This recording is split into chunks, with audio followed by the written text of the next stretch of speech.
Oh yeah, that looks real bad. And yes, there is. That's scary. There's a whole lot of mud daubers in this bike. We don't get those where I'm from. I was browsing Marketplace when I came across this ad. And this ad shows a very dirty and messed up motorcycle, but the price was right and I knew I had to message him quickly, and the rest is history now. So now I have a new project on my hands. This is a 1973 Yamaha RT360. It might look like an absolute piece of garbage. Well, it sort of is an absolute piece of garbage. So the story goes for this motorcycle is this thing was literally headed to the dump. I'm not even kidding. It kind of looks like it should be at the dump, but I'm not gonna let this piece of history go.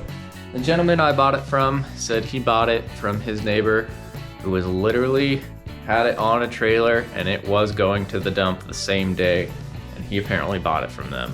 I think that's an awesome story that this thing did not get recycled and turned into scrap. It might kind of look like it needs to be, but it's actually in mechanically pretty good condition that I know of. Since it is freezing outside, I can't really run a pressure washer or a hose or anything like that. I'm just gonna go ahead and use some compressed air and clean this thing off as much as I possibly can, because it's disgusting, and when I start working on this thing, dirt's gonna go everywhere, and I just know it'll be really annoying to clean.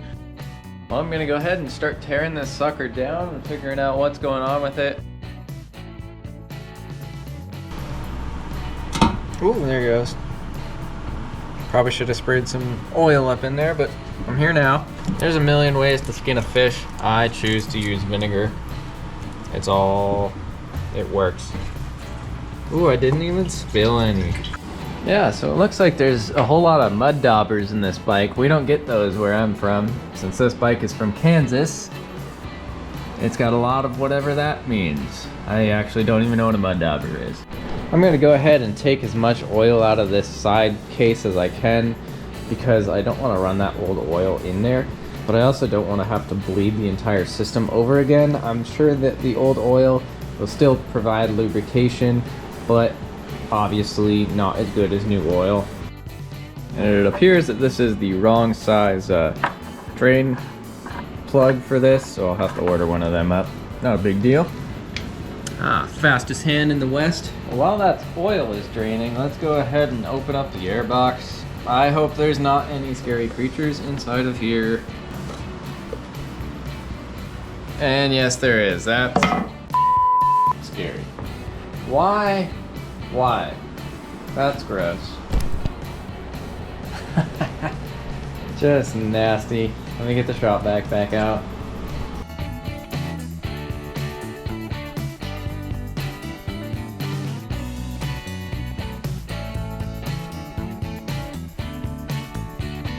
Hey guys, sorry to disrupt the video, but if you like seeing bikes like these, don't forget to hit the like and comment and subscribe button. It really helps me out.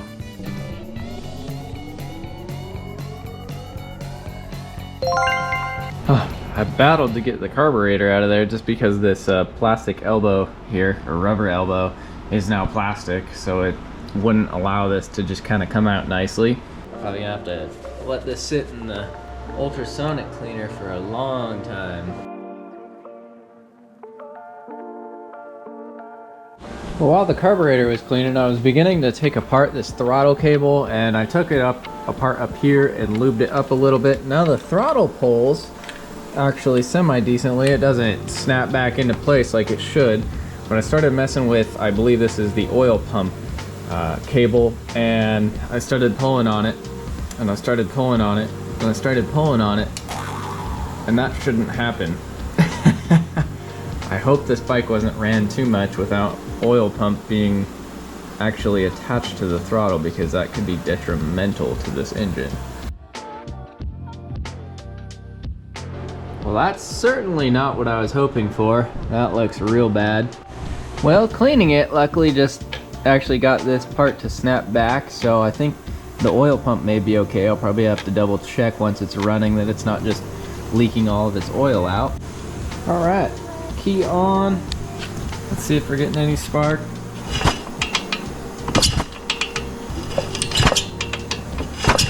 Nothing at all. More problems.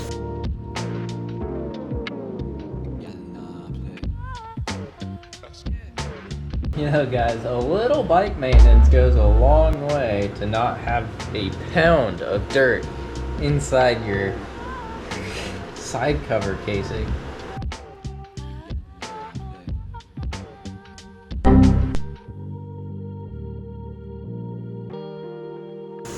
And if this is anything like the rest of those covers that I've taken off so far,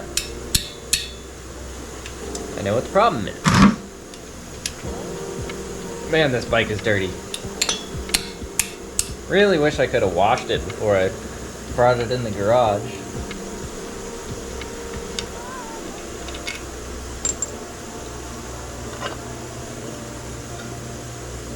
Oh yeah. That would be a crankcase seal. That's a lot of no good stuff. Man, I swear every single one of these I pull off is just getting worse and worse. That's like watery oil, so this bike must have sat outside for a good amount of time. Yeah, a lot of work is in order to get this sucker running again, but I think we can do it. That's the beauty of the ultrasonic cleaner though, is everything's way looser than it would have been if I would have just left it dirty, because it heats up the water. It makes everything just that much easier. Not a good sign if I have to tap it though.